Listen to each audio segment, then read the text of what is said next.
My personal favourite, I have to say.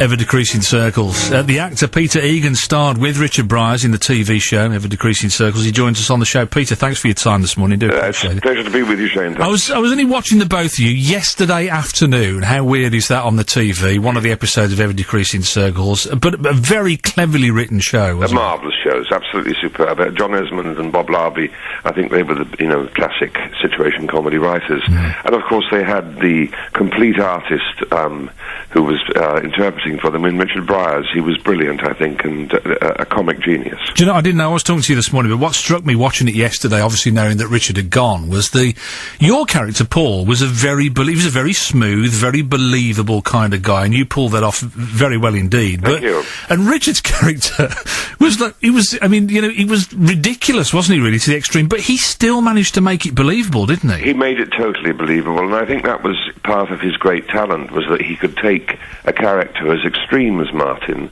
and make him very human. I think he did that in the most clever way and also in the most humorous way.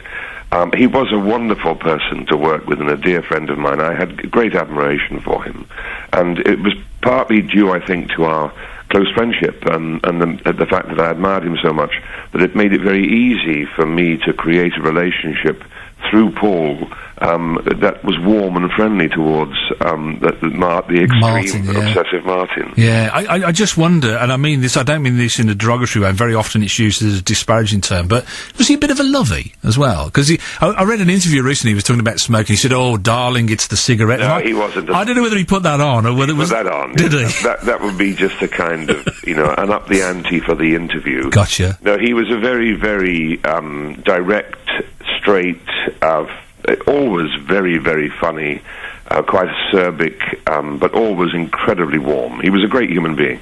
No, he wasn't a lovey at all, no. And I just wonder, when you look at the cast that he had supporting him in Ever Decreasing Circles, same with The Good Life as well, he kind of attracted good, solid actors around him as well, didn't he? Well, you find that, I think, when you have a great talent like his, it becomes like a honeypot.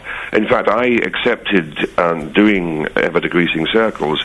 I was in New York when I was asked to play the part of Paul, and they didn't have time to get the scripts to me to read. And I asked who was in it. They said Richard Briers, and I just said I'll do it without reading it, because I had such admiration for him. And I have to say, I think of that, and this is largely due to my age, I think of that, and Rhubarb and Custard is the other one that I always think of Richard Briers for, which he voiced up the cartoon show, of course. But what a voice as well. And he seemed to embrace, I don't know if he ever talked to you about his voiceover work, but he seemed to embrace that as much as if he was on stage or if he was appearing on TV. Totally. Well, Richard did that with everything that he did.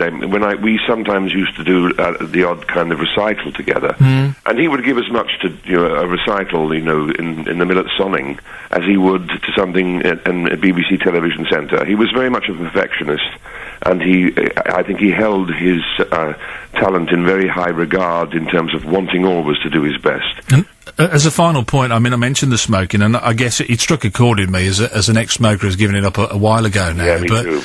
He was very candid about that, and he was very aware, wasn't he? And it made it even more poignant and sad in a way that he sort of said only about a week, 10 days ago, "I'm done for. The ciggies have got me." Yes, well, the emphysema became quite extreme, and I saw him 10 days ago, and I was lucky enough to have lunch with him and have a lovely afternoon with Annie, his wife, and Penny Wilton, and my wife Myra.